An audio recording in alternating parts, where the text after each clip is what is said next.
Mama, saan po kayo pupunta? Aalis po kayo? Hindi napigilan ni Abigail na itanong yon sa kanyang inang si Veronica. Katatapos lang kahapon ng libing ng kanyang ama. Pero heto ang nanay niya, nagbabalak ng umalis. Ni hindi man lang nito sinabi kung saan ito pupunta. Magbabakasyon lang. Nakaka-stress dito. Ayoko sa bahay na to. Babalik din naman ako, may aasikasuhin lang. Sabi pa ni Veronica. May binilin pa sa kasambahay ang kanyang mama. Darating ang kapatid ko dito pati ng pamangkin. Pakiasikaso na lang. Amo nyo rin sila dito kaya itrato nyo ng tama. Pinagulong ni Abigail ang kanyang wheelchair. Mama, may kapatid po kayo? Bakit ngayon lang po? May pinsan din po pala ako sa side ninyo? Kumunot ang noo ni Veronica. Bakit ba napakarami mong tanong? Pwede ba, Abigail? Tigilan mo ang katatanong sa akin. Napakagatlabi si Abigail. Mama, ayoko pong maiwan dito. Nalulungkot din po ako sa pagkawala ni Papa. Mas lalong nainis si Veronica sa kanya. And so, wala akong pakialam. Magluksa ka mag-isa mo. At bakit gusto mong sumama? Kaya nga ako magbabakasyon para naman makahinga ako sa lahat ng problema. Tapos gusto mo pang sumama? Hindi mo ba nakikita ang sarili mo? Pilay ka. Pabigat ka lang naman doon.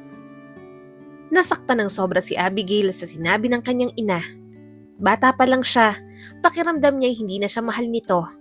Palagi nitong isinasantabi ang mga gusto niya. Hindi nito pinapakinggan lahat ng kanyang sinasabi. Wala na lang siyang ibang nagawa kundi tanawin ang kanyang ina na umalis sa mansyon. Naiwan siya roon kasama ang kanyang nurse at mga kasambahay. Papa, bakit maaga kang nawala? Paano na ako? Sino nang magmamahal sa akin? Naluluhang tanong ni Abigail habang nakatitig sa picture ng kanyang ama. Maya-maya, pumasok sa kanyang kwarto ang nurse. Eto ng gamot mo, Abigail. Pinunasan niya ang kanyang mga luha. Salamat po. Tipid itong ngumiti sa kanya. Wala muna kayong session ng therapist mo, pero kung handa ka na ulit, magsabi ka na lang sa akin ha? Tumango si Abigail, katatapos lang ng libing ng kanyang papa. Parang hindi niya pa kayang kumilos sa lahat. Nawawalan siya ng pag-asa. Gayong ang isang tao na tanging nagmamahal sa kanya. Wala na. Napatingin si Abigail sa kanyang mga binti. 2 taon na siyang hindi makalakad ng maayos.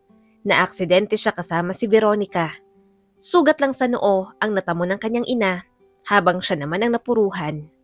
Tandang-tanda pa noon ni Abigail kung papaanong sinisi ng papa niya ang kanyang ina. Nag-away ang mga ito dahil sa kanya. Ang relasyon na may lamat na mas lalo lang nabasag sa problemang idinulot niya. Kaya mas lalong naging malayo ang loob sa kanya ni Veronica. Noong una, ayaw niyang magpa-therapy. Pakiramdam ni Abigail siya ang may kasalanan sa lahat. Na sana, nawala na lang siya. Bukod doon, natatakot siyang umasa na baka kahit anong gawin niya, hindi na ulit siya makalakad. Pero nandyan ang kanyang papa noon para i-cheer at i-motivate siya. Huminga ng malalim si Abigail. Bakit po kaya hindi ako mahal ni Mama? Natigilan ng kanyang yaya. Lumambot ang ekspresyon ng mukha nito sa matinding pag-aalala. Tinigil ng ginang ang ginagawa at lumapit sa kanya. Hindi naman sa hindi ka mahal ng mama mo. Maingat na simula ng kanyang yaya. Malungkot lang siguro yon. Tumingala si Abigail. Pero lagi siyang naiinis sa akin. Wala akong magawang tama. Ginagawa ko naman ang lahat para magustuhan niya ako pero bakit ganon? Bakit parang kailangan ko pang humingi ng atensyon gayong anak niya naman ako? Inabot ng ginang ang kanyang kamay. Marami nang pinagdaanan ng mama mo. Kung alam mo lang, hindi naman siya dating ganyan. Nasaktan lang, kaya intindihin mo na lang sana, Abigail. Hindi naman siya mangmang. May alam si Abigail. Matagal niya nang naririnig na maraming naging babae ang tatay niya noon. At batid niyang doon nasasaktan ang kanyang ina. Pero anong magagawa niya?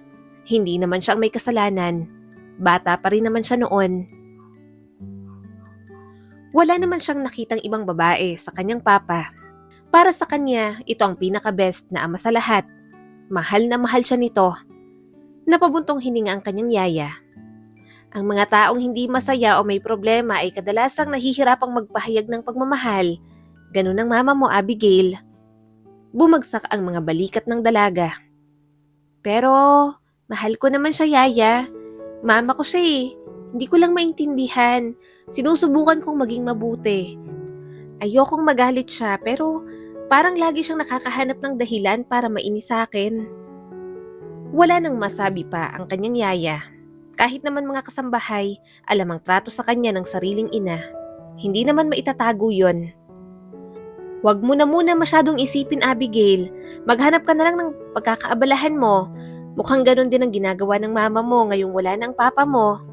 Sabi na lang ng kanyang yaya. Tumango na lang si Abigail.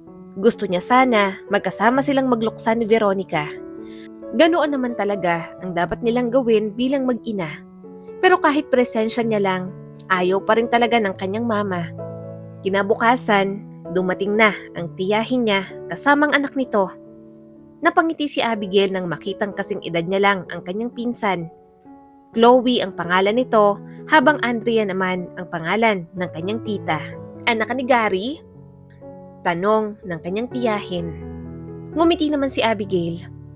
Yes po, ngayon ko lang po nalaman na may kapatid po pala si Mama. Tumaas naman ang isang kilay nito. Meron nga, hindi lang kami bumibisita rito dahil abala kami sa sarili naming buhay. At half-sister ko lang naman si Veronica. Nagkahiwalay kami dahil sa mga magulang namin. Hindi kami sabay na lumaki. Sana habang nandito kami ni Chloe, nakapagbakasyon naman kami. Magiliw siyang tumango. Oo naman po, pwede po kayong magbakasyon dito kahit kailan niyo po gusto. Sige lang po, kain pa po kayo. Panay naman ang pagsubo ni Chloe. Ganito ba dito palagi? May lechon? Favorite ko to eh. Mahinang tumawa si Abigail. Hindi naman, minsan lang kapag may okasyon. Nagpa-order ako kasi alam kong darating kayo. Kung favorite mo yan, sige at dadalasan ko ang pagpapahanda. Pero masama rin naman kapag araw-araw, kaya try mo rin ng ibang putahe. Masarap magluto ang cook namin. Bakas ang pagkamangha sa mukha ni Chloe. Wow, may cook. Ang yaman mo pala, no? Ang daming kasambahay, mga sasakyan tapos may cook pa? Napangiti na lang si Abigail. Hindi naman ako mayaman. Ang papa ko ang mayaman. Umiling naman si Chloe. Hindi, anak ka niya. Mayaman ka na rin. Mayaman din si Tita Veronica kasi asawa siya, di ba? Hindi na lang nagsalita si Abigail. Hindi naman niya inaangkin ang yaman ng kanyang ama. Gusto niya sana siya ang gagawa ng sarili niyang pangalan.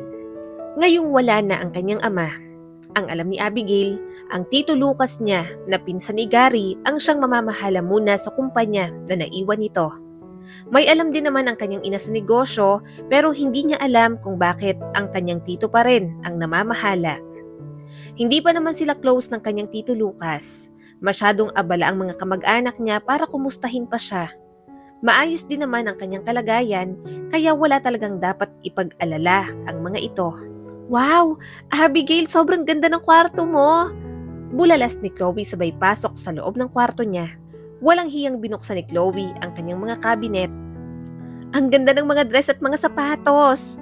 Wow! Ang daming bags! Original ba to lahat? Luxury ganon? Tumango na lang si Abigail.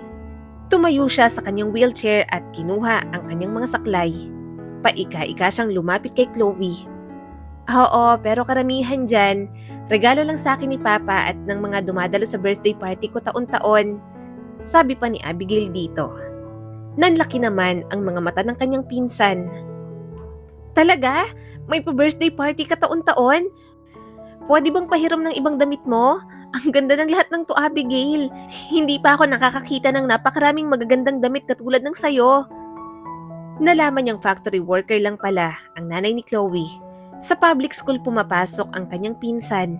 Halatang hindi pa nararanasan kung anong buhay ang mayroon siya. Kaya naman, kahit papaano, naiintindihan niya ang pagkasabik sa mukha ng mga ito. Lumingon sa kanya si Chloe. Okay lang ba kung dito ako matutulog ngayong gabi? Napakaganda ng kwarto mo. Gusto kong manatili dito. Sana, dito na lang kami tumira ni Mama. Saglit na nag-alinlangan si Abigail. Actually, inihanda na namin ang guest room para sa inyo. Tigisa kayo ni Tita Andrea. Komportable din naman doon at ngunit ang pananabik ni Chloe ay napalitan ng pagsimangot. Abigail, sige na. Gusto ko talagang manatili dito sa kwarto mo. Mas okay dito kaysa dun sa guest room. Hindi ba pwedeng dito na lang ako matulog sa'yo? Kinagat ni Abigail ang kanyang labi. Hindi siya komportable, yun ang totoo. Pero nakita niya na talagang nadismaya si Chloe. Kaya naman, wala na siyang nagawa kundi ang pumayag na lang din. Sige, napabuntong hiningang sabi ni Abigail. Kung gusto mo talagang manatili dito, sige dito ka na lang sa kwarto ko. Nagpatawag si Abigail ng mga kasambahay at ilang tauhan. Magpapalagay siya ng isa pang kama sa kanyang kwarto. Nakita niyang labis na nananabik ang kanyang pinsan. Pinagsalikop ni Chloe ang mga kamay. Perfect! Ang ganda talaga dito sa kwarto mo. Parang ang daming pwedeng gawin.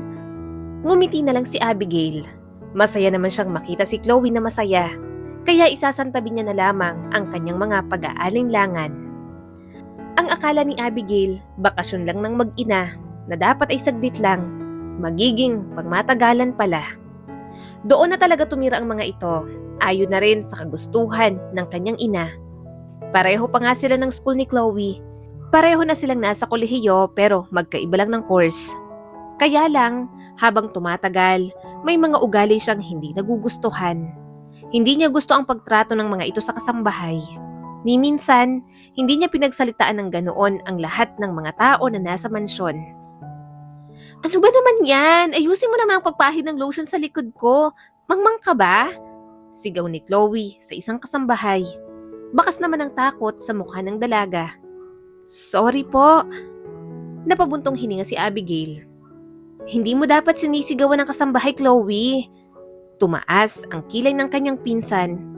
Ano naman, binabayaran sila dito kaya dapat ayusin nilang trabaho nila. Napailing naman si Abigail. Oo, binabayaran sila pero tao pa rin sila. Kaya nga sila tinawag na kasambahay kasi kasama pa rin naman natin sila sa bahay. Hindi natin dapat tinatrato ng gano'n ng ibang tao. Naiirita na namang tumayo si Chloe. Ewan ko sa'yo. Di ikaw nang mabait. Bahala ka nga dyan. Makapag-swimming na lang. Tinanaw na lang ni Abigail ang kanyang pinsan. Mahirap talagang baguhin ang ugali ng isang tao. Akala niya pa naman, mabait ang mag-ina pero mukhang nagkamali siya. Mama, kailan po ba kayo uuwi? Tanong ni Abigail sa kanyang ina. Sumagot naman si Veronica mula sa kabilang linya. Basta, uuwi rin ako. Nag-e-enjoy pa ako rito. Nandiyan naman ang kapatid ko at si Chloe. Ayusin mong pakikitungo sa kanila. Boss din sila dyan. Hindi porke ikaw ang nandyan ay mabubuhay rin na ka na. Mama, hindi naman po ako ganon. Saka, okay lang naman din po sina Tita Andrea at Chloe dito sa mansyon. Lahat talaga ng gawin niya, palaging masama ang tingin ng kanyang ina. Walang kilos niya ang hindi nito mamasamain. Masakit lang isipin na sa sariling ina niya pa unang natatanggap ang mga panghuhusga. Yun lang ang hinihiling namin sa'yo, hindi mo pa maibigay? Galit na sabi ng kanyang Tita Andrea. Nasa mall sila ng araw na yon. Gusto nitong magpabili ng sasakyan sa kanya. Kayang-kaya niyang ibili ang kanyang tiyahin pero hindi niya gagawin. Marami naman silang sasakyan sa mansyon. Ayaw manghusga ni Abigail pero napansin niya na talagang parehong mukhang pera ang mag-ina. Palaging nagpapabili ng mga mamahaling gamit sa kanya kahit hindi naman masyadong kailangan. Pati ang mga hinihiram ni Chloe sa kanya, hindi na nito ibinabalik. Ang damot mo? Bahala ka nga dyan, sabi pa ng kanyang tiyahin. Sa sobrang bilis maglakad ng mga ito, hindi na siya makaabot. Hirap na hirap siya sa paglalakad, saklay lang ang gamit niya. Kaya nang mawala ang mga ito sa paningin ni Abigail, nataranta siya kaagad. Nasaan na sila? Tanong ni Abigail sa sarili. Lumabas siya ng building, wala na roon ang mag-ina. Pati ang sasakyan nila, wala na rin. Paika-ika siyang naglakad palayo sa building. Gabi na at wala masyadong tao sa dinaraanan niya. Nagmamadaling niyang binuksan ang kanyang bag, kinuha niya ang kanyang cellphone, tatawagan niya na lang ang driver. Pero bago niya pa magawa yon, may motor na dumaan sa harap niya. Mabilis nitong naagaw ang kanyang bag pati na rin ang cellphone. Aray! Malakas niyang daing nang bumagsak siya sa kalsada sa sobrang lakas ng impact. Sobrang sakit ng mga binti niya. Nabitiwan ni Abigail ang kanyang saklay. Ni wala siyang makitang tao na pwedeng tumulong sa kanya. Wala siyang alam sa lugar na yon. Hindi niya alam kung nasaan siya. Maya-maya ay bumuhos ang malakas na ulan. Napaiyak na lang si Abigail. Bakit kailangan mangyari sa akin to? Bakit nila ginagawa sa akin to? Papa, isama mo na lang ako. Ayoko na rito. Walang nagmamahal sa akin, Papa. Kahit sobrang sakit ng kanyang mga binti, pinilit niyang tumayo. Inabot niya ang kanyang mga saklay. Pinalaki siya ng kanyang ama na lumalaban. Hindi pwedeng sumuko si Abigail dahil lang kawawa siya sa sitwasyon na yon. Bawat hakbang niya, napapadaing si Abigail. Ang sakit na kanyang nararamdaman, kapareho ng sakit na naramdaman niya noong unang malaman niya na hindi na siya makakalakad. Basang-basa na siya ng ulan. Maya-maya ay nakakita na siya ng lugar na maraming tao. Hihingi siya ng tulong, pero bago pa siya makatawid, isang ilaw mula sa isang sasakyan ang sumalubong sa kanya. At bago pa siya mabangga, tuluyan na siyang nawala ng malay. Ang ingay mo! Magising tong magandang babae. Lumayas ka nga rito! Doon ka sa comshop tumambay. Mukha kang maasim. Saad ng isang binata. Yon ang mga naririnig ni Abigail bago dahan-dahang imulat ang kanyang mga mata. Bumungad sa kanyang kisame na gawa sa plywood. Hilong-hilo siya kaya muli siyang napapikit. Kuya Marvin, gising na siya. Nanay Giselle, gising na si Ate Ganda. Malakas na tawag ng isang bata. Nang imulat ni Abigail ang kanyang mga mata, bumungad sa kanya ang isang binata. Mabilis siyang bumangon. Kahit masakit ang kanyang mga binti, pinilit niyang umusog hanggang sa dulo ng kama. Sino ka? Kinuha agad ni Abigail ang basong nakita niya at akmang ibabato. Nanlaki ang mga mata ng binata. Teka lang, huwag mong ibabato yan. Wala kaming gagawing masama sa'yo. Tiningnan ni Abigail ang kanyang suot. Hindi yon ang dress na suot niya bago siya mawala ng malay. Naisip niya agad na ang lalaking nasa harap niya ang nag-alis ng damit niya sa katawan. Masama niya itong tiningnan at walang pagdadalawang isip na binato ang baso dito. Mabilis namang nakaiwas ang binata kaya tumama yun sa pader. Gulat na gulat ito sa kanya. Sabi ng, teka nga lang miss, huwag kang magbasag ng gamit dito. Magagalit si Nanay Giselle. Miss, hindi mo bahay to. Kumalma ka. Sinigawan ni Abigail ang binata. Nag-take advantage ka sa akin. Masama kang tao. Saan mo ako dinala? Maya-maya ay dumating ang isang ginang. Anong nangyayari? Bakit kayo nagsisigawan? Bahagya siyang kumalma sa timbre ng boses ng ginang. Sobrang lakas ng tibok ng puso ni Abigail. Hindi siya pamilyar sa lugar at sa mga taong nasa kanyang harapan. Pero nang makita niya ang ginang, para bang magiging maayos lang ang lahat. Umupo ito sa gilid ng kama. Ako si Giselle. Pero pwede mo akong tawagin na Nanay Giselle. Alam kong natatakot ka. Wala naman kaming intensyon na saktan ka. Ang totoo niyan, tinulungan ka nitong anak-anakan kong si Marvin. Siya ang nakakita sa'yo sa kalsada nang mahimatay ka. Napakamot sa batok si Marvin. Sa harap pa talaga ng jeep ko mawawala ng malay. Ikaw yata ang modus dyan eh. Tumaas ang isang kilay ni Abigail. Excuse me, mas mukha kang ang masamang tao sa akin. Mapaklang tumawa si Marvin. Judgmental kang babae ka. Ikaw na ngang tinulungan. Ikaw pa ang may ganang magwala. Tawagin akong masamang tao. Babae nga naman. Tingin sa sarili. Palaging tama. Inawat agad ni Giselle ang binata. Anak, tama na. Nagugulat lang siya sa mga nangyayari. Talagang nagugulat si Abigail. Hindi niya pa nakakalimutan ang ginawa ng mag-inang yun sa kanya. Mukhang kahit ang mama niya, wala rin namang pakialam. Dinuro ni Abigail si Marvin. Manyak siya! Bakit ganito ng damit ko? Mahinang tumawa si Giselle. Ako ang nagpalit ng damit sa'yo, iha. Inaapoy ka ng lagnat nang dalhin ka niya dito. Kaya siguro nawalan ka ng malay. 3 araw ka nang nandito sa bahay ko. Mabuti nga't bumaba na ang lagnat mo. Namungay ang mga mata ni Abigail nang idampi ng ginang ang palad nito sa kanyang noo at leeg. Kahit kailan, hindi yun ginawa ng kanyang mama Veronica. Palaging si Gary lang na kanyang ama ang nag-aalaga sa kanya sa tuwing may sakit siya. Kapag naman busy ito, ang yaya niya lang ang nag-aaruga sa kanya. Okay na bang pakiramdam mo? Marahang tanong sa kanya ni Giselle. Dahan-dahan siyang tumango. Opo, ngumiti naman ito. Sige, magpahinga ka na muna dyan. Magluluto lang ako ng hapunan natin ha. Para siyang maamong tupa na tumango na lamang. Nasisiyahan siya sa lambing ng boses ni Giselle. Unang kita niya pa lang, mukhang mabait itong tao. Puwera na lang talaga sa isang masamang elemento na nasa harap niya. Ano? Ayos ka na? Kalmado ka na? Tanong ni Marvin sa kanya habang nagpupulot ng bubog. Binato niya ito ng unan. Umalis ka? Tumayo agad si Marvin at hindi makapaniwalang tumingin sa kanya. Ano? At pinapaalis mo ko? Binato niya ito ng unan. Shoo! Malis ka! Tumayo agad si Marvin at hindi makapaniwalang tumingin sa kanya. Ano? Anong shoo?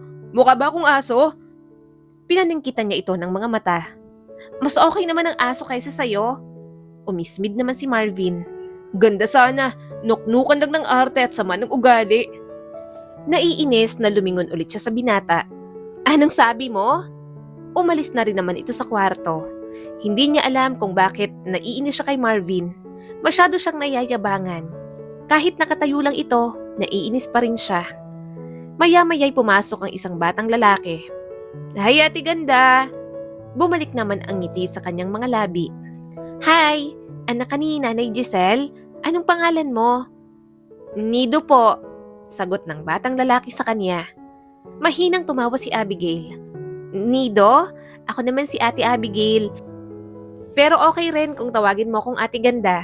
Parang mas gusto kong ganun ang itawag sa akin. Saglit na nakahanap ng paglilibangan si Abigail. Natutuwa siya kay Nido. Nalaman niya rito na hindi pala ito totoong anak ni Giselle, maging si Marvin. Ampun lang po kami ni Nanay Giselle, sabi ni Nido. Pero mahal na mahal niya po kami ni Kuya Marvin. Nasa langit na po kasi ang totoong anak ni Nanay Giselle. Natahimik siya.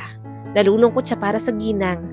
Ang mga babaeng kayang maging ina sa mga anak, hindi pa nabigyan ng pagkakataon. Samantalang ang mga ina na hindi kayang magpakaina, pinapabayaan lang ang mga anak. Sandali siyang natulala. 3 araw na si Abigail sa bahay na yon at mukhang wala man lang naghahanap sa kanya. Tiningnan niya ang maliit na bahay na yon. Parang mas nararamdaman niya pa ang tahanan doon. Parang ayaw niya munang bumalik sa mansyon. Malaki at komportable pero mas lalo lang siyang nalulungkot. Idagdag pa na nandoon ang mag-ina na kamag-anak ng nanay niyang si Veronica. Maya-maya, tinawag na rin sila para lumabas. Inabot sa kanya ni Nido ang kanyang mga saklay. Nang lumabas siya ng kwarto, may pagkain ang nakahain sa maliit na lamesa. Tinulungan naman siyang umupo ni Giselle. Kumakain ka ba nito? Ang palay ang ulam namin pero kung gusto mo ng ibang ulam, bibili ako sa labas. Sabi sa kanya ng ginang. Umiling agad si Abigail. Hindi po, ayos lang po ito sa akin. Habang kumakain, tinatanong lang siya ng mga ito. Kaya lang, hindi niya sinasabi ang tungkol sa pag-iwan ng kanyang tiyahin at pinsan niyang si Chloe. Gusto ko po sanang dito po muna ako, hiling ni Abigail kay Giselle. Napasinghap naman ang ginang. Bakit naman? Wala ka bang uuwian? Sabi ni, modus tong babaeng to. Bintang agad sa kanya ni Marvin. Napairap naman siya. Hinawakan niya ang kamay ni Giselle. Please, hayaan niyo po muna akong magstay dito. Kung gusto niyo po, babayaran ko po kayo pero once po na makabalik na po ako sa amin. Gusto ko lang po talagang malayo muna doon. Ayoko na po muna doon sa bahay namin. Huminga ng malalim si Giselle. Hindi mo kailangang magbayad. Welcome ka naman dito. Hindi na bago sa akin ang magkupkop. Ang pinag-aalala ko lang, baka may naghahanap sa'yo. Sino bang mga magulang mo? Napakagatlabi si Abigail. Wala na po. Wala na po si Papa. Yun lang ang kanyang sinabi. Hindi niya alam kung magulang pa ba para sa kanya si Veronica. Habang tumatagal, mas napapagtanto niya na wala talaga itong pakialam sa kanya. Ngayong nawala na ang papa niya, Parang nag-iisa na lamang siya sa mansyon na iyon. Nanginig ang boses ni Abigail. Ayoko po sa amin. Feel ko po wala akong kakampi doon. Pakiramdam ko mag-isa na lang po ako. Kaya please po, dito po muna ako. Kahit saglit lang. Yung mga ititira ko po dito, babayaran ko po kayo kapag nakabalik na ako sa amin. Marahang tumango si Giselle. Sige, basta wala namang maghahanap sa'yo. Hahayaan kitang tumira dito. At wala kang kailangang bayaran. Masaya akong patuluyin ka dito. Hindi ka naiiba kina Marvin at Nido. Ituturing din kitang anak. Pero kapag handa ka na, pwede kang magsabi sa akin. Pwede kang magkwento sa mga problema mo. Bahagyang napangiti si Abigail. Thank you po. Wala po. Wala pong maghahanap sa akin. Ang mama niyang si Veronica. Kung hindi pa siya tatawag, hindi naman siya kukumustahin. Kaya sigurado siya na walang maghahanap sa kanya. Baka nga natutuwa pa ang mga yon na wala siya sa mansyon. Hindi rin naman niya maramdaman ang pagmamahal sa kanyang yaya. Pakiramdam niya, mas loyal ito sa kanyang ina. Lahat ng mga sinasabi nito, kabaliktaran naman sa ginagawa. Kaya pakiramdam niya, kahit isa ay wala siyang mapagkakatiwalaan sa bahay na yon. Hindi na rin sinabi ni Abigail ang tunay niyang katauhan kina Giselle at Marvin. Kakikilala niya pa lang sa pamilyang nasa kanyang harapan. Magaan ang loob niya pero hindi muna siya basta-basta magtitiwala. Pero mukhang wala naman talagang intensyon na masama ang mga ito. Hindi na rin naman siya kinulit pa. Jeepney driver ka lang? Tanong ni Abigail. Kumunot ang noo ni Marvin. Anong jeepney driver lang? Jeepney driver ako. Huwag mong malanglang ang hanap buhay ko dahil dito nakakapag-aral ako. Suminghap siya. Nag-aaral ka? Paano yon? Ang hirap kaya mag-work sabay sa pag-aaral. Ngumisi naman si Marvin. Anak mayaman ka siguro. Hindi ka makwento pero halata naman. Kaartehan mo palang nagsusumigaw ng karangyaan mo sa buhay. Humalukip-kip si Abigail. Oh, ano ngayon? Aakitin mo ako kasi alam mong mayaman ako? Malakas na tumawa ang binata. Feeling mo naman, Abigail, mukha bang may gusto ako sa'yo? Bakit ba ako mag-aaral kung trip ko lang pala makapangasawa ng mayaman? Mag-aasawa na lang ako ng mas mahirap sa daga kaysa naman sa maarting katulad mo. Kumalas mula sa kanyang halukip-kip si Abigail. Anong sabi mo? Naaasar talaga palagi si Abigail kay Marvin. Walang salitang hindi siya naiirita. At yun na naman ang binata. Tinatapakan ng ego niya. Para bang sinasabi nito palagi sa kanya na kahit siya na lang ang matirang babae sa mundo, hinding-hindi siya nito papatulan. Kapag nakikita niyang natatawa ito sa piko niyang itsura, mas lalo lamang siyang naiinis. Niyakap siya ni Nido na nasa kanyang tabi. Huwag kang mag-alala, ate ganda. Ako na lang ang asawa mo. Bigla namang tumigil sa ginagawa si Marvin. Asawa? Asawa? Bata ka pa, Nido. Kami ang bagay ng ate ganda mo. Napairap si Abigail. Yuck! Ngumisi naman si Marvin. Kung mag-aasawa ako, sisiguraduhin ko munang kaya kong bigyan ng magandang buhay. Hindi ako ang klase ng lalaking aasa sa pera ng babae. Kaya nga nag-aaral ako, para kapag may sarili na akong pamilya, hindi sila maghihirap sa piling ko. Kahit mahirap si Marvin, napamangha si Abigail sa mga prinsipyo nito. Ayaw niya lang aminin. Baka lumaki pa ang ulo ng binata sa kanyang mga papuri. Kinuha niya na ang kanyang saklay at tumayo. Pumasok na siya sa loob. Binilinan pa siyang magluto. Hindi naman marunong magluto si Abigail.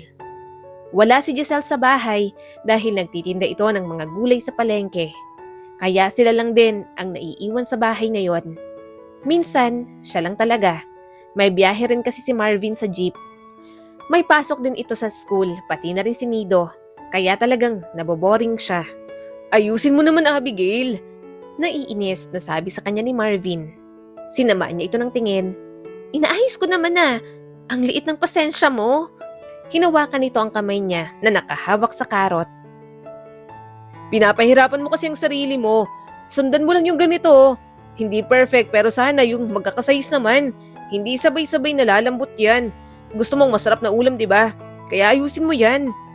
Namula ang mukha ni Abigail sa kahihiyan. Inaamin niyang hindi siya marunong magluto.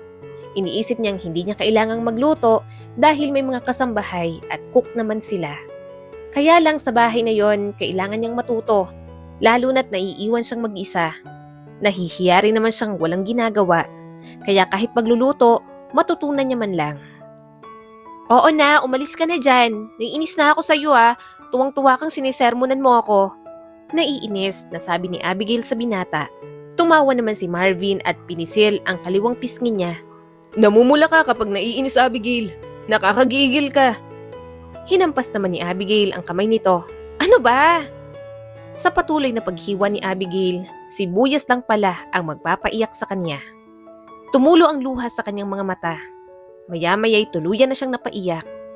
Tumawa naman si Marvin. Susmi yung babae ito. Isang sibuyas lang, Abigail.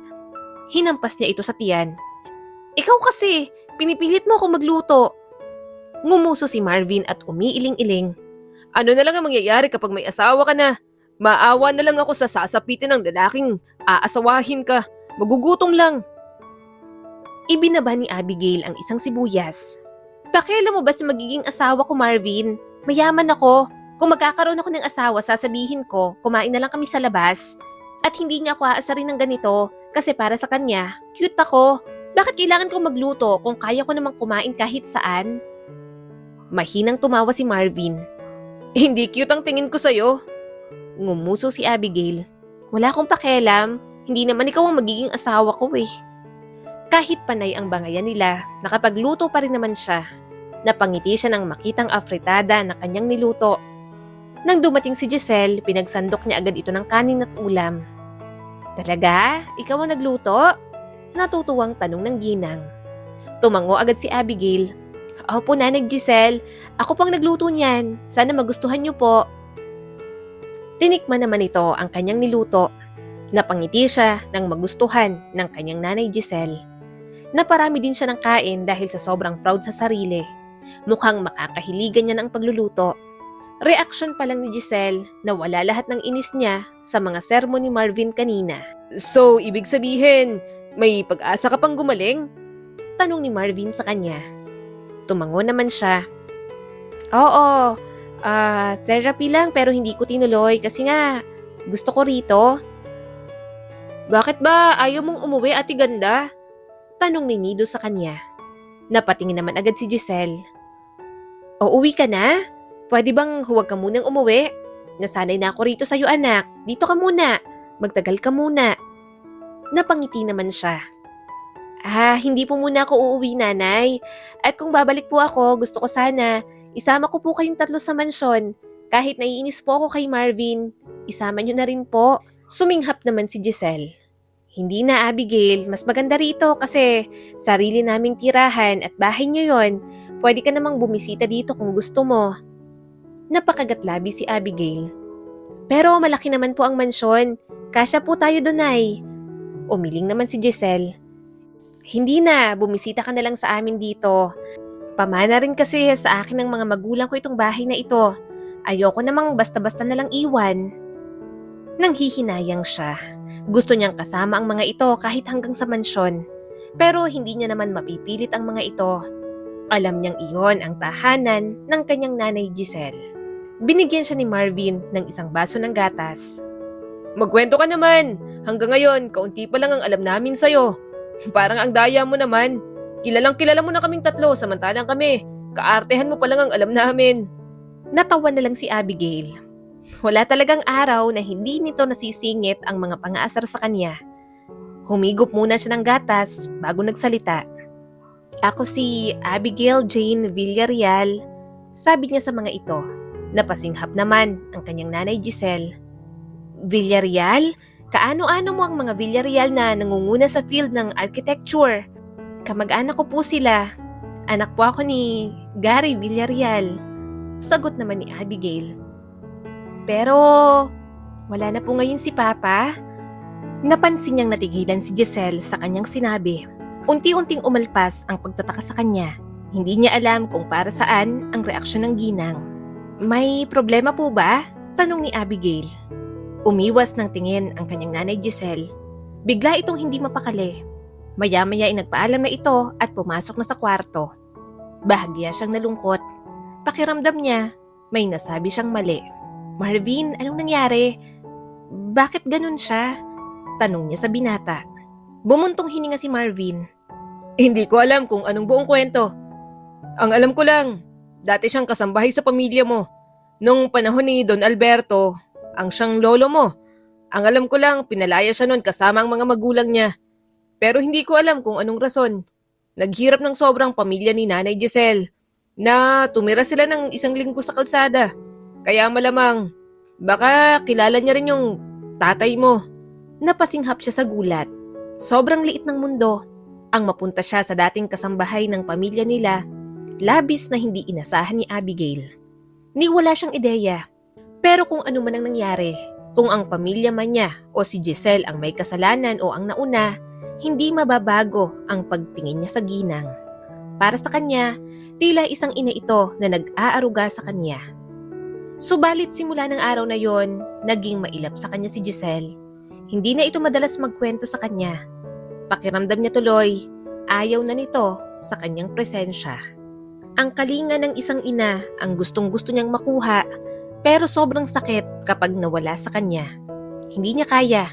Gusto niya, pansinin ulit siya ni Giselle. Pero wala rin naman siyang magagawa kung ayaw na nito sa kanya dahil isa siyang Villarreal. Teka, umiiyak ka ba? Tanong ni Marvin sa kanya. Pinunasan niya agad ang kanyang mga luha. Wala to. Kung gutom ka na, kumain ka na. May niluto ako dyan. Napakagatlabi si Marvin bago marahang umupo sa harap niya. Okay ka lang ba talaga? Anong problema mo? Umiling lang siya. Hinawakan ng binata ang kanyang kamay. Sige na, sabihin mo na. Mapagkakatiwalaan mo ako. Tuluyan na siyang napahikbi. Hindi na kasi ako pinapansin ni Nanay Giselle. Galit yata siya sa akin. Umiling naman agad si Marvin. Hindi yung galit sa'yo. Simula nga nang dumating ka dito, parang mas mahal ka pa ni Nanay Giselle kaysa sa amin eh. Pinunasan niya ang kanyang mga luha. Bakit ganon? Gusto kong pansinin niya ako. Buong buhay ko, ibang trato sa akin ng sarili kong ina. Kaya nang mapunta ako dito, ayoko nang umalis. Sa kanya ko lang naramdaman kung papaano alagaan ng isang ina. Ngayong hindi niya na ako pinapansin, parang gusto ko na lang umuwi. Huminga ng malalim si Marvin. Huwag ka munang umuwi, malulungkot si Nanay Giselle, pati si Nido hanapin ka. Mamaya kakausapin natin siya, Abigail. Huwag ka nang umiyak. Namumulang ilong mo, tama na. Gusto mo bang sumama sa biyahe? Tumango na lang siya. Kaso, paano yon? Mahihirapan ka. Pareho silang napatingin sa kanyang mga paa. Napangiti naman ito. Napatili na lang siya nang bigla siyang buhati ni Marvin. Ano ba? Kaya ko pang maglakad. Nabibiglang sabi ni Abigail. Okay na yan, para mabilis tayo. Halika na sa jeep. Labasan na ng mga estudyante. Ikaw ang barker ko ngayon. Marunong ka naman sigurong magsukli, ano? Tanong nito sa kanya. Napairap siya habang isinasakay ni Marvin sa unahan ng jeep. Of course, pero wala ba silang card to pay their pamasahe? Mahinang tumawa si Marvin. Sobrang arte. Walang card sa jeep ko. Ang uso rito, paabot ng bayad. Ikaw ang aabot at ikaw ang magsusukli. Nagsalubong ang mga kilay ni Abigail. Ano? Bakit ako? Ipapaabot mo sa lahat pagdating sa akin, marami ng germs. Yuck! Napailing ang binata at sumakay na sa driver's seat. Hindi yun yak, lalo na kung mahirap ka at wala ka namang pambili ng sariling sasakyan. Kung nag-aalala ka sa germs mamaya, ibibili kita ng sabon. Maghugas ka. Ibibili rin kita ng 3 bote ng alcohol. Iligo mo sa'yo. Laklakin mo pa lahat para sobrang malinis ka na, Abigail. Hinampas niya naman ito sa braso. Nakakainis ka talagang mag-joke. Puro reklamo si Abigail pero ginawa niya pa rin ang pinagawa sa kanya ni Marvin. Aminado naman siya na maarte siya pero nilulugar niya yon kung saan siya mag-iinarte. Kung maarte man siya, siguro ay sa mga gamit at pagkain na kinakain. Natural na ugali para sa pamumuhay na talagang nakalakihan niya. Hindi rin naman siya ang tipo ng mayaman na matapobre. Kaya lang nang matraffic, inis na inis si Abigail. Kahit gabi, tumutulo ng pawis niya. Iba-iba na rin ang amoy na nalalanghap niya. Rush hour kaya siksika na rin sa loob ng jeep. Mabuti na lang, sa unahan siya. Siya lang ang pinasakay doon ni Marvin at hindi na nagsakay pa ng iba. Mahal na prinsesa oh. Inabot ni Marvin sa kanya ang isang minifan. Tinanggap niya yon. Paano ka? Init na init ka na rin. Ngumiti naman ito. Okay lang, sanay na naman. Tumango na lang siya. Pagkatapos ng biyahe, nilibre siya nito ng pagkain. Kahit kumakain sila, nakikita niyang nagbabasa ito ng libro. Kahit nga traffic kanina, basta nakabukas ang libro, nagagawa pa rin itong magbasa. Sobrang dedicated mo talagang mag-aral, no? Nakangiting sabi niya kay Marvin. Umangat ang tingin nito sa kanya. Kailangan eh, di naman ako mayaman katulad mo. Wala akong magiging backup kapag bumagsak ako. Lahat ng chance, kapag hindi ko ginawa ng maayos, mas asayang lang. Kaya lahat ng ginagawa ko, sagad kong sagad. Gusto ko rin kasing maibalik kay Nanay Giselle ang lahat ng tinulong niya sa amin ni Nido. Mas lalo siyang napangiti. Hindi siya nagkamali. Mabubuting tao ang napuntahan niya. Hindi siya nagkamali ng mga napagkatiwalaan. Sa saglit na nanatili siya doon, napakarami niyang natutunan. Pagka-uwi, kinausap niya na si Giselle. Gusto niyang maging maayos silang dalawa. Kaya lilinawin niya na kung ano bang problema nito sa kanya. Nanay Giselle, galit po ba kayo sa akin? Marahang tanong ni Abigail dito. Umiwas naman ang tingin ng ginang. Hindi ko naman kailangang magalit sa'yo. Mas lalo siyang nalungkot. Pero ang labig niyo po sa akin itong mga nakaraang araw. Hindi ko po alam kung anong ginawa ng pamilya namin sa'yo at sa mga magulang niyo po. Pero kung ano man po yun, gusto ko pong malaman ninyong wala po akong intensyon na masama sa inyo. Nanay Giselle, mahalaga po kayo sa akin. Sa inyo ko lang po naramdaman ang kalinga ng isang ina. Sa tunay ko pong ina, hindi ko po naramdaman ang pagmamahal ng katulad ng sa inyo. Ngayong wala na po si Papa, pakiramdam ko rin po, hindi po ako mahal ni Mama. Kaya nang maramdaman ko po sa inyo yon, sobrang pinapahalagahan ko po kayo, Nanay Giselle. Tumulo ang mga luha ni Abigail nang yakapin siya ng ginang. Napapikit siya sa pinaghalong sakit at kagalakan. Kung pwede lang humiling na sana si Giselle na lang ang kanyang tunay na ina. Pinunasan ni Giselle ang kanyang mga luha. Pasensya na Abigail, ang hirap kasing humarap sa'yo dahil sa mga nangyari sa nakaraan. Sa pagitan namin ng mga Villarreal. Pero huwag mong isiping dinadamay kita ha. Mahal din kitang para ng anak ko. Wala na akong pakialam kahit kanino ka pang anak. Simula ng gabing yon, naging mas malapit sila ni Giselle. Talagang nanay na ang turing niya dito. Kaya lang, lahat ng yon mukhang matatapos na sa pagdating ng nanay niyang si Veronica. May kumakatok, sabi ni Marvin. Lumapit naman si Giselle sa pinto. Ako nang magbubukas. Abala naman si Abigail sa pagkain. Natigilan siya nang makarinig ng isang malakas na lagapak. Namalaya niya na lang na nasampal na pala ni Veronica ang kanyang nanay Giselle. Mama! Malakas niyang sigaw at agad na kinuha ang kanyang mga saklay. Lumapit naman agad si Marvin kay Giselle. Anong ginagawa mo? Bakit mo sinampal ang nanay ko? Nagmamadali siyang lumapit kay Veronica. Mama, bakit mo yun ginawa kay Nanay Giselle? Pinutol agad siya ni Veronica. Nanay? Talaga, Abigail? Ako ang mama mo. Nawala lang ako, hindi ka na umuwi. At malalaman ko, dito ka pala nakikitira sa kabit na to? Kumunot ang noo ni Abigail. Kabit? Dinuro ni Veronica si Giselle. Oo, kabit. Naging kabit yan ang papa mo nun. Kaya nga napalaya sa mansyon. Makate, higad at malandi ang babaeng yan. Bakas ang galit sa mukha ni Marvin. Tama na, huwag mong pagsalita ng ganyan si Nanay Giselle. Oo, mayaman ka, pero nasa teritoryo ka namin kaya umalis ka na. Napatingin si Abigail kay Giselle. Hindi ito makatingin ng diretso sa kanya. Sunod-sunod din ang pagtulo ng luha ng ginang. Hindi niya na rin napigilang umiyak. Nagkaroon kayo ng relasyon ng papa ko noon? At hindi mo man lang sinabi? Sinubukan siyang hawakan ni Giselle. Sorry, pinagsisihan ko na yun nun. Patawarin mo ko, Abigail, pero hindi ako kabit. Naging kami ng ama mo pero fiancé niya pa lang noon si Veronica. Sumigaw naman ang kanyang ina. Sinungaling ka? Pagagandahin mo pa? Alam mong kaming ikakasal nun ni Gary pero tuloy ka pa rin sa pakikipaglandian. Nagpabuntis ka pa. Pinanindigan ka ba? Hindi. Kasi nakakasuka ka. Para sa mga Villarreal, basura ka lang. Mabuti nga sa'yo at pumanaw ang anak mo. Akala mo, magiging reyna ka na ng mga Villarreal? Dukha ka lang. Hinding-hindi ka nababagay kay Gary. Tandaan mo yan. Mas lalong inilayo ni Marvin si Giselle mula sa mapanghusgang si Veronica. Umalis na kayo. Wala kayong karapatang manggulo dito. Naninikip ang kanyang dibdib. Hindi siya makapaniwalang magagawa yun ni Giselle. Pinagkatiwalaan niya ito. Yun naman pala, isa ito sa mga babae ng kanyang ama noon. Halika na! Tara na! Malakas na sigaw ni Veronica at pinahila siya sa guards.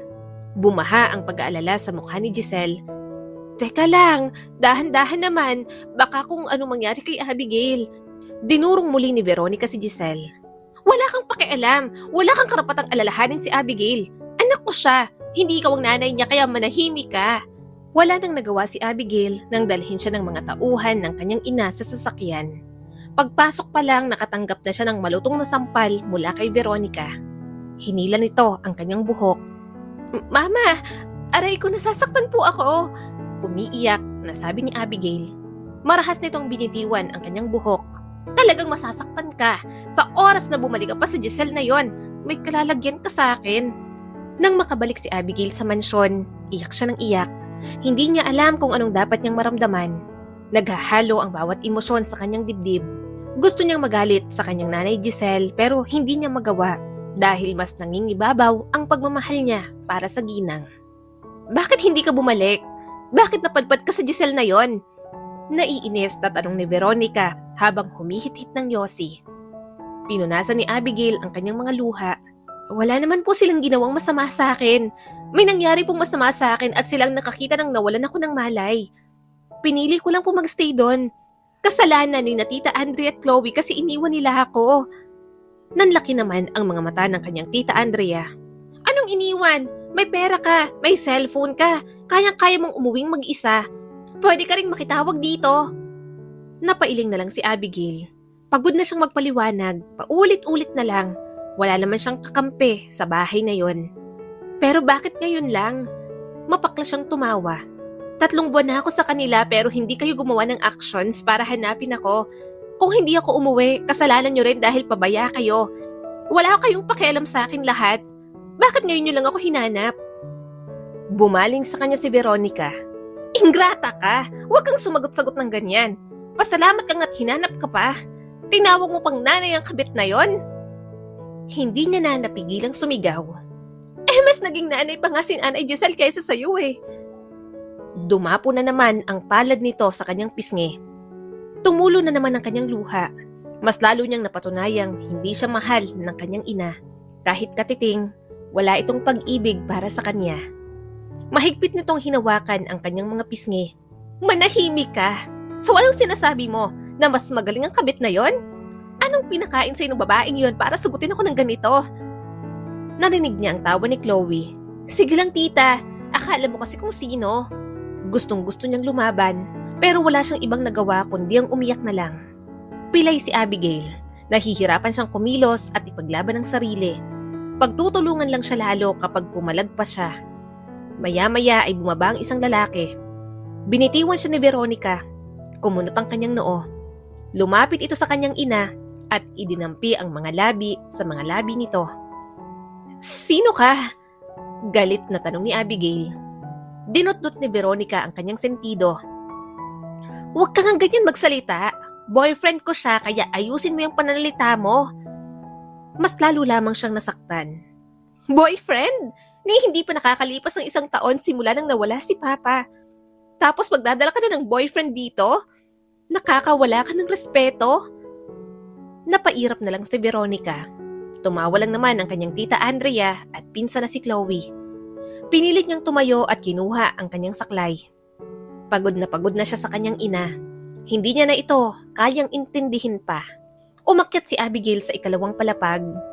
Nang buksan niyang pinto ng kanyang kwarto, nagulat siya sa kanyang nakita. Wala nang kama niya roon, tanging kama na lang ni Chloe kung nasaan ang kanyang silid. Hinarangan siya ni Chloe sa pintuan. Oops, bawal kang pumasok. Kumunot ang kanyang noo. Bakit bawal akong pumasok sa kwarto ko? Ang kapal naman ng mukha mo para pagbawalan ako. Ngumisi naman si Chloe. Hindi mo ba nakikita? Ako nang may-ari ng kwarto na to. Mas lalo lang siyang nainis. Ang kwartong inaangkin mo, pagmamay-ari ko. Lahat ng gamit dyan, sa akin lang. Sa pagkakatanda ko, sa Villarreal ang mansyon na to. Bakit? Villarreal ka ba? Kotong lupa ka lang naman na mukhang pera. Para kang lintang sipsip ng sipsip sa kayamanang hindi naman sayo. Namumula naman sa labis na galit si Chloe. Anong sinabi mo? Sinubukang pumasok ni Abigail pero talagang matigas pa rin si Chloe. Hinarangan pa rin siya ng dalaga kaya hinila niya na ang buhok nito. Pareho silang napahiga sa sahig. Pilay siya kaya hihigpitan niya na lang ang hawak sa buhok ni Chloe para madala ito sa kanya. Napatili si Chloe nang sunod-sunod na dumapo ang kanyang palad sa mukha nito. Mama! Malakas na tawag ni Chloe. Hoy! Anong ginagawa mo sa anak ko? Bigla na lang may humila sa kanyang buhok. Pero madiin niyang kinagat ang kamay ng kanyang tita Andrea. Hindi siya magpapaapi sa mga taong wala namang karapatan na apihin siya. Pinagtulungan siya ng mag-ina pero hindi siya nagpatalo. Anong ginagawa niyo kay Abigail? Malakas na sigaw nang kararating lang na si Tito Lucas. Mabilis nitong hinila ang dalawa palayo sa kanya. Hingal na hingal siya at sobrang sama ng tingin sa mga ito. Gustong gusto niya pang manakit. Pakiramdam niya, kulang na kulang yon para sa ginawa ng mga ito sa kanya. Tinulungan siyang tumayo ng kanyang Tito Lucas. Okay ka lang ba? Nasaan ang nurse mo? Sorry, ngayon lang ako nakabisita sa'yo. Nabalitaan kong nawala ka raw. Umiling si Abigail. Huwag po kayong mag-alala. Hindi ko lang po talaga gustong umuwi dahil sa mga kasama ko rito. Napabuntong hininga ang kanyang tito at humarap sa mag-ina. Sino kayo at anong ginagawa niyo sa pamangkin ko? Anong karapatan yung saktan siya sa sariling pamamahay niya? Hindi nakapagsalita ang mag-ina. Umakyat naman agad si Veronica. Bakas ang takot sa mukha nito. Lucas, anong ginagawa mo rito? Nauutal na tanong ni Veronica. Masama ang tingin ng kanyang tiyuhin sa kanyang ina. Ganito na palang nangyayari sa mansyon. Ni hindi natutukan ang therapy ni Abigail at ngayon ay sinasaktan pa siya? At sinong lalaking yon? May bago kang boyfriend? Ilang buwan pa lang simula nang mawala si Kuya Gary. Nanlaki ang mga mata ni Veronica. Hindi, wala kaming relasyon ng lalaking yon. Mapaklan na lang na tumawa si Abigail. Napakasinungaling ng kanyang ina. Huling-huli na pero itatanggi pa. Umigting ang panga ng kanyang Tito Lucas. Lumingon ito sa kanya at inalalayan siya. Nandyan na sa baba ang lawyer ng papa mo. Kailangan ka naming makausap tungkol sa mana.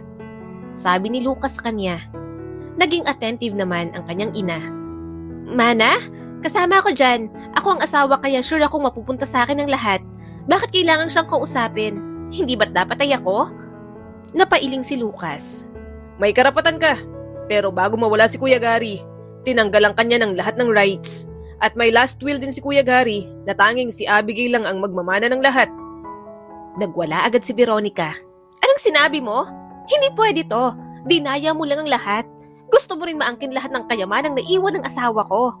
Seryoso lang ang mukha ni Lucas. Nahuli kang may kabit ni Kuya Gary. May ebidensya pa. Kaya malakas ang loob niyang magsampa ng demanda sa'yo. Pero hindi niya tinuloy dahil iniisip niya si Abigail noon. Puno ng hinanakit ang mga mata ni Abigail. Tiningnan niya si Veronica. Akala niya ang kanyang ama ang totoong manloloko. Ang kanyang mama pala ang mas malala ang ginagawa. Galit na galit si Veronica. Napaka-unfair niyo. Nagloko din naman siya. Gumanti lang ako. Alam natin pareho na simula pa lang. Wala nang nararamdaman sa'yo si Kuya Gary. Pero pinilit mong mapagkasundo kayo. Oo, naging sila ni Giselle noon. Pero nangyari yon bago pa kayo ikasal. At isa yon sa pinakamalaki niyang pinagsisisihan sa buhay niya. Ang hindi niya naipaglaban sa kanyang papa ang totoong babaeng mahal niya. Sabi pa ni Lucas. Tumingin sa kanya si Veronica. Ang bastardang yan. Anak yan sa labas. Bakit sa kanya mapupunta lahat? Hindi niyo pwedeng gawin sa akin to. Kumunot ang noo ni Abigail. Anong sinasabi mo, Mama? Ingrata? Sigaw ni Veronica. Hindi kita anak. Wala akong anak na katulad mo. Anak ka ni Gary sa ibang babae. Sa Giselle na yon. Humarap muli si Veronica kay Lucas. Pinaako sa akin ni Gary ang batang yan kahit hindi ko anak.